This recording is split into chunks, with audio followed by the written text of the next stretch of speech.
And here I didn't think that over a year of not playing Destiny that I would break my silence and make a video on it once again.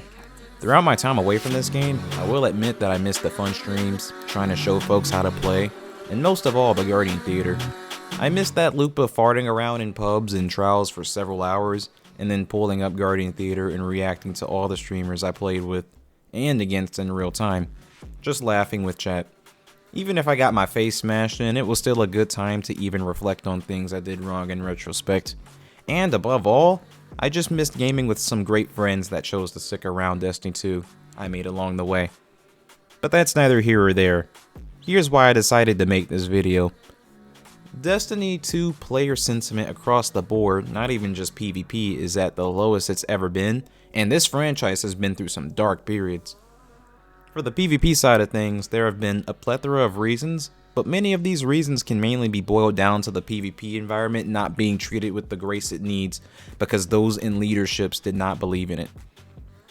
I have had a strong suspicion that this was the case long before all the folks who were laid off from recent events started sharing their introspective outlooks on things. To my surprise, years ago, several Bungie devs used to frequent my streams in the past, and one of them reached out to me because of a question I asked in my stream. It was something along the lines of, are there actual PvP developers with the interest of the player base in mind, or are we doomed? And with unfortunate clarity, my question was answered by one of the PvP developers. They basically stated that there are developers who are for the players, but leadership has had their hands tied and has no desire to make Destiny remotely competitive. After the staggering failure of year 1, the engagement was so low and it was reflected in the earnings reports. If we are lucky, with some movement of key management being shuffled around thanks to the Sony acquisition, it is possible to get back to a forsaken level of PvP support and skill gap, but it's highly unlikely. That came from a Bungie developer, by the way, so I knew all hope was lost long before I eventually quit playing over a year ago. Thanks to several of these devs that used to frequent my stream, I found out a lot about what goes under the hood in gameplay, and while I can't be too specific on what these elements are, just to honor the sources, I will say that it's also a big contributing reason as to why I stopped playing as well. Let's just say that I have gotten so good at Destiny 2 that the game is working against me. And I'll leave it at that. Oh, I also found out that during the years of 2021 and 2022, I was the 4th most reported player for cheating, which is actually how they found my stream, which is comical. But enough about my approach to the negative sentiment, and more on the objective approach to the root causes of the common negative PvP gameplay experience. I think while a lot of the feedback I see surrounding PvP is generally valid, and I would agree with it, so much of it fails to outline the actual problem, but instead, a lot of feedback and solutions from Bungie seems to attack symptoms of the problem. For example, a lot of folks state that the PvP modes, especially trials, feels bad with a low player population, and that is certainly true. But why do you think that is? Lower pop means connection quality is worse, which, no one likes that.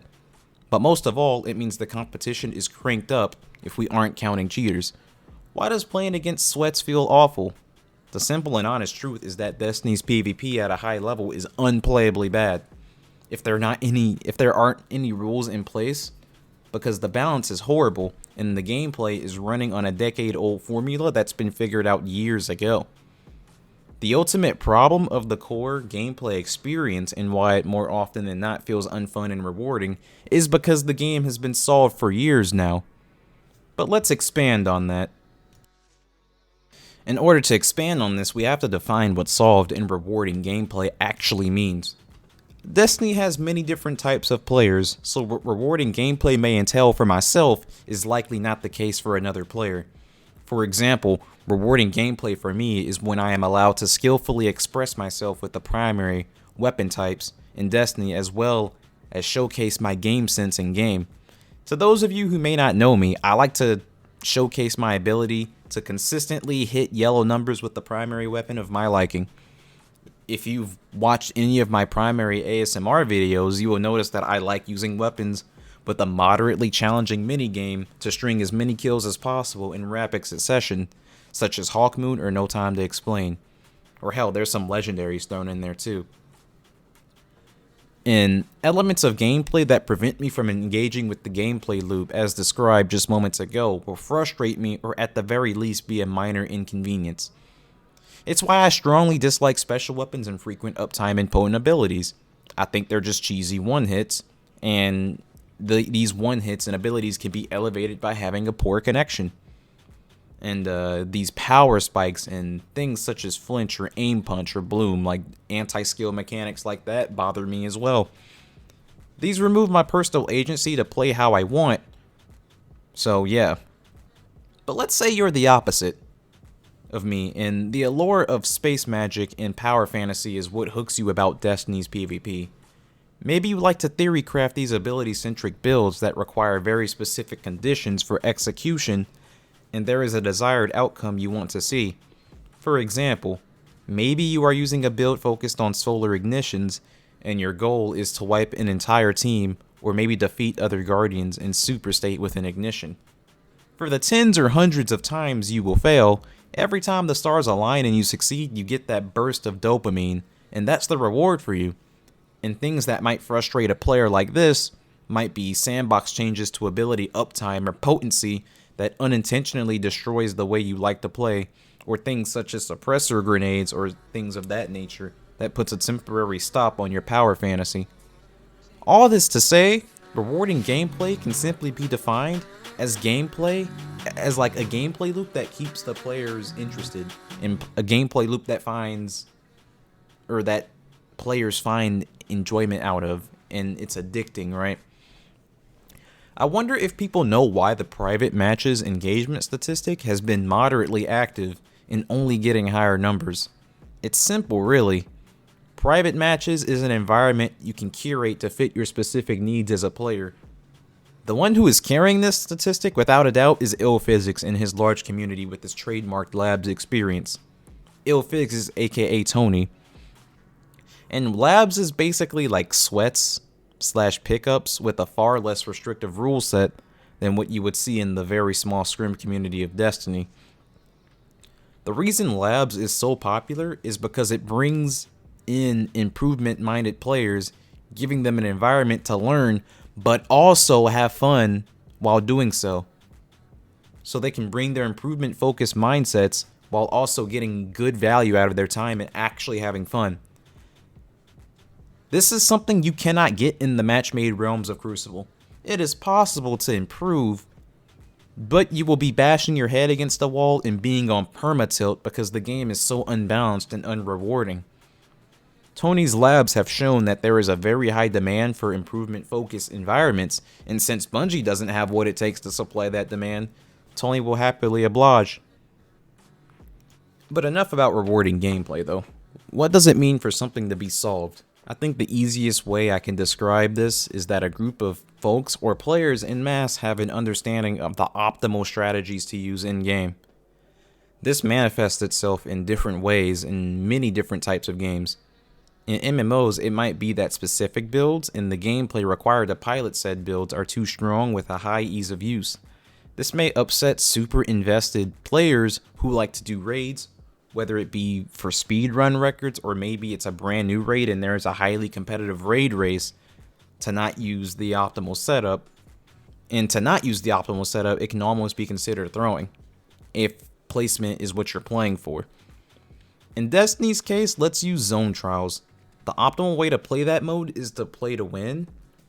And in order to play the win, you have to use defensive-oriented subclasses with fast-charging supers such as Bubble and Well, and the win condition is to play your potent abilities and use that to take space and keep space, or you play a pick with a special weapon, and if that does not work, you play time for your super economy, because even after a year that I've not played Destiny, supers very much still wins games. It's no wonder that people are playing Bubble and Well. Those are the best ways I can define solved and rewarding, so if you're still confused, my apologies, and I'll try to expand on that a little bit more later. But with all that being said, PvP's biggest problem is that the gameplay has been solved, and the game has not changed in a meaningful enough way to adjust for player skill and knowledge going up. The average player skill has went up substantially over the years, and there are more guides than ever for skill acquisition and player knowledge acquisition. And Destiny has essentially remained the same. The more critically I think about it, the more I understand that Destiny is still riding off of the Forsaken formula. If we look at competitive shooters, although Destiny's not competitive in any way and I'm not trying to compare it to these games, if we look at games such as Valorant or Fortnite, the game scales and adjusts accordingly for average player skill going up. In other words, those games actually change over time, while Destiny just keeps to the same formula, and those who oversee the development for the game insist on keeping it the same and not adjusting for insane power levels. The insane amount of strong weapon types and exotics and builds as the game distributes new content is mind-boggling, and it's crazy that the game just remains the way it does. That's why in-game PvE players are left feeling unsatisfied after a new raid drops and the contest modifier is gone.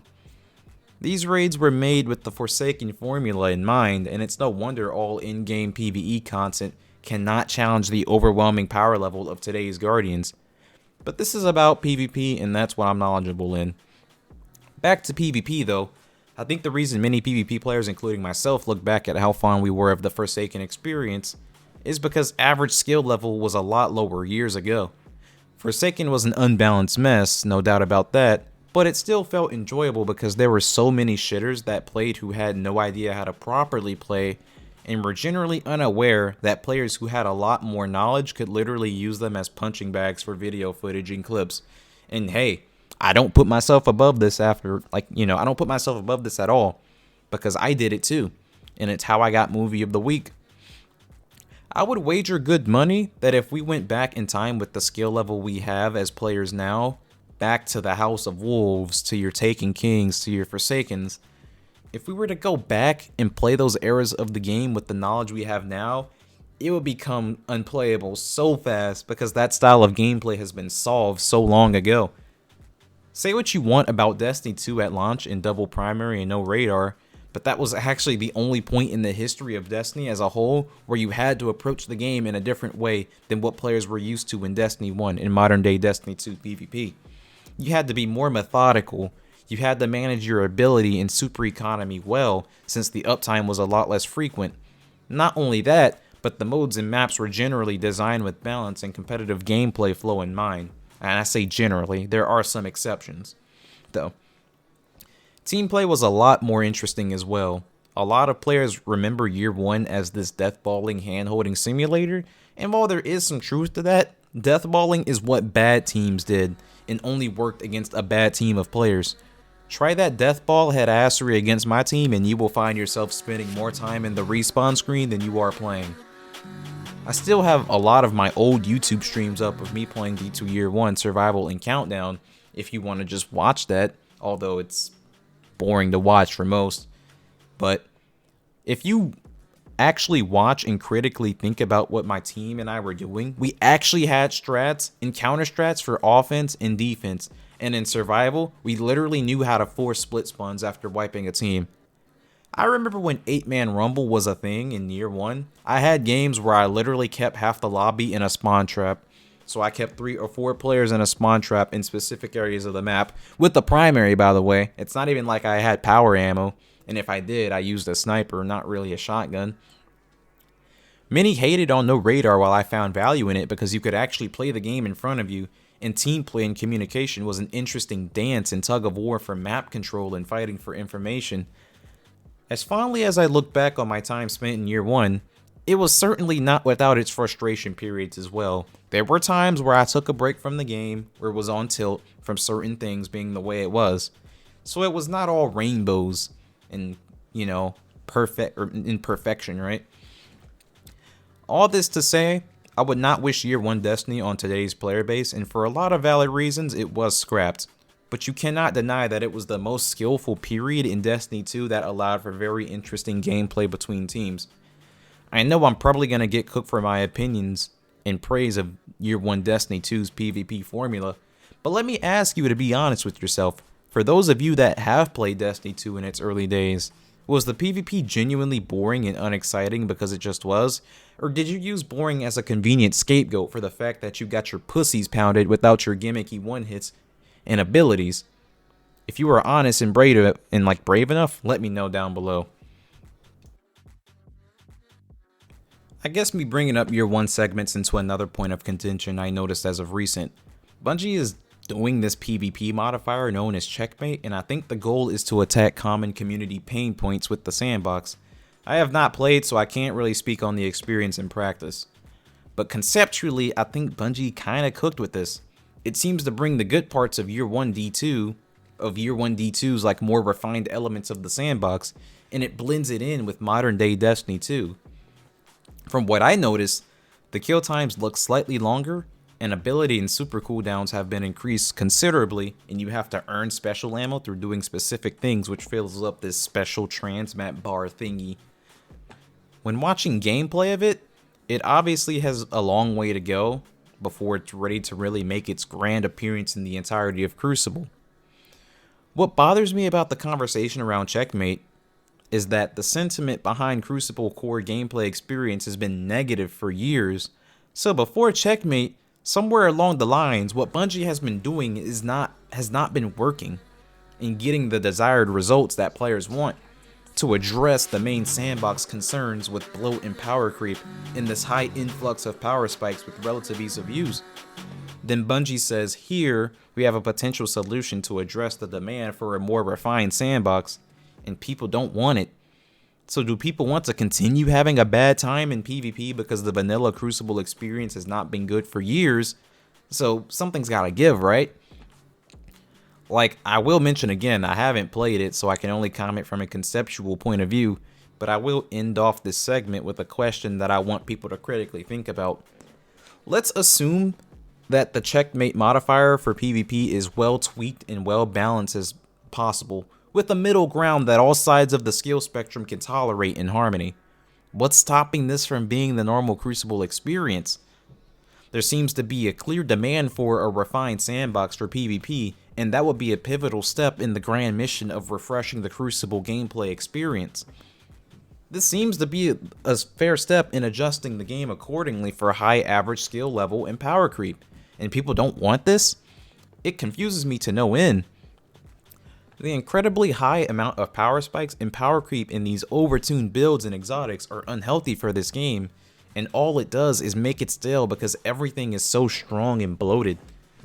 Unbalanced things can exist in games so long as it does not trivialize the content in those games. I think a game that I've played recently that I've really enjoyed that has done this well was the Finals. There's light, medium, and heavy classes, and they all have some guns and gadgets that are very silly and overtuned. But they all have something that counters one another. It's a case of rock, paper, scissors where rock doesn't just beat everything. The light class has the glitch grenades, which disables utility and abilities for a short period, but they have the lowest in terms of hit points. Medium has literal wall hacks and a defibrillator that insta-revives teammates, although only at half health, and Heavy has the best destructive capabilities with the best close range options, and boasts the highest health point values of the three. All this to say, the Finals is still very enjoyable and competitive despite some of the outliers because there is strategy, and the destructive nature in the chaos of that game prevents the game from being solved. Destiny, on the other hand, has only taken this to such an extreme level that it has gotten out of hand and gotten out of control, to be honest. Destiny really is the Mario Kart of first-person shooter games where every player has a blue shell. And I think I might get cooked for this, but I think another big issue that makes gameplay stale and unfun is the radar in Destiny 2. People don't want to admit it, but free game sense is a big problem in a game like this. The nature of radar is to bring players to where the fight is, which it kind of does well, but it has unintended side effects as a result. The radar gives way too much information for free, so oftentimes it brings players or teams to a standstill or a stalemate at some area of interest on the map. Traditionally, in other games, you have to play for information, and to do so, you're either burning your utility, or you take the risk of taking unwanted damage or outright dying for information. So it makes gameplay, and more importantly, team play more dynamic in nature because it's a natural tug of war and constant back and forth for map control and information. With how the radar has been for years, instead of this interesting dance and desire to be curious in gameplay, team play literally boils down to this. Use ability to clear out an area on the map we want to take, keep the space, sit and charge supers and stare at the radar and instantly team shot anyone who gets curious enough to peek. Like, I don't know about you, but that's so stale and boring, and it feels so awful to play like this and play against this. I would generally say people playing a game want to actively engage with the content that's in front of them and actually look for fights. Hell, if you notice in a lot of my gameplay and a lot of videos, I don't actively like aggro a player unless I've got like some buff or some shit. If it's a neutral fight, I'm waiting for the player to challenge me, because being aggressive is a disadvantage in Destiny. Radar can make, like, you know, I would generally say people playing a game want to actively engage with the content that's in front of them and naturally want to look for fights. And Radar can kind of make that happen, but not in a way that's natural and enjoyable most of the time. You can't go for flanks or take a different angle because free game sense is snitching on your plan of attack to the enemy team. People are more afraid than ever to be curious because of the power of special weapons, which are one hits, and, you know, abilities that are very powerful. And I'd say for special weapons, snipers are the biggest offenders of this. In trials games or when I played comp in the past, I just want to see what's going on, and oops, I'm headshotted by a snipe for being curious. And they also knew where to pre-aim because the radar tells them where to pre-aim. I think the community needs to have very serious dialogue about the radar in this game because it compounds on many of the reasons as to why the game feels solved and boring. As the average skill level went up, players have begun to understand that it's more advantageous to wait for an opponent to swing or challenge your angle because the radar told you that there's only one point of attack that you can get shot from. And for the record, I don't think radar should be removed, but the range at which it detects players needs to be seriously looked at and reduced, or the mechanics of radar needs to be changed. And I have also yet to hear any logical reason as to why radar has to exist in this game. I don't accept the notion that there is no audio cues for an answer, because that's just not true. Hunter Jump, Warlock Burst, and Titan Lift all have very distinct audio cues, and even then, having good game sense can allow you to sort of discern where the fight is going to happen, on top of the fact that your teammate's movement is muffled in comparison to the enemy. And when I say like having good game sense can allow you to discern where the fight is going to happen, you can do that through a process of elimination, usually with objective modes. And speaking of game modes, I'm overseeing Slayer, or variants of Slayer, right? We need some actual interesting objective game modes, especially for competitive. I genuinely think because of the conditioning of Slayer modes that players won't even give something new a fair chance.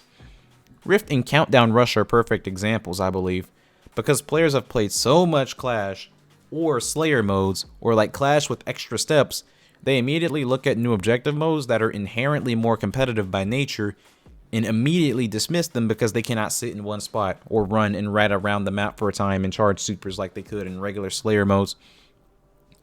So many players just have Slayer brain rot that they don't even want to try and give these new objective modes a chance because they ain't got the brain capacity to play it.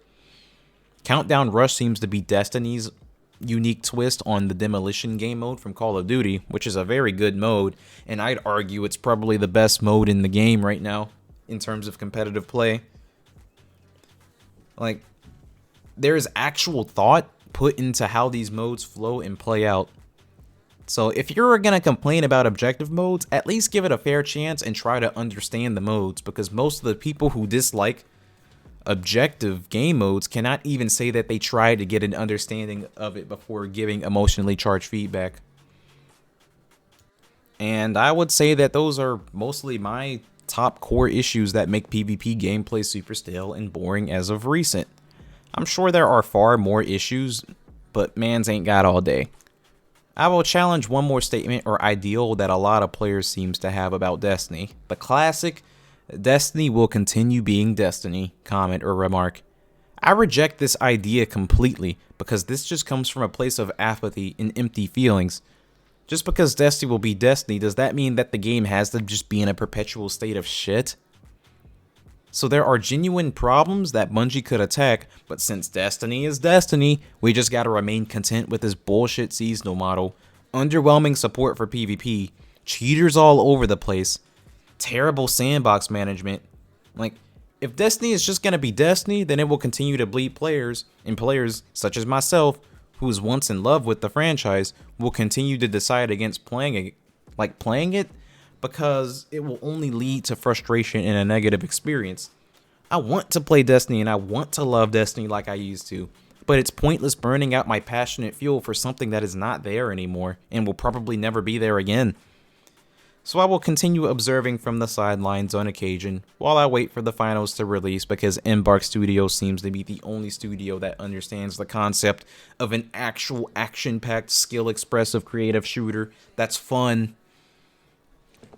Now that I think about it, the best card Bungie could play is to probably deliver us a new game. From what I've seen of the layoffs and whatnot, the infinite money glitch seems to have gotten patched, so Destiny needs another reset in my humble opinion. In conclusion, Destiny won't ever reach the potential it always could if the game does not evolve in a meaningful way that scales with player knowledge and skill. The game will continue to be in a perpetual state of being solved and unrewarding, which is one of the main reasons I stopped playing. If you made it to the end of my rant, thanks for listening, and I hope to see your thoughts in the comments, and I will interact with them whenever I can. Peace. That's a power play. You took them. Now hold.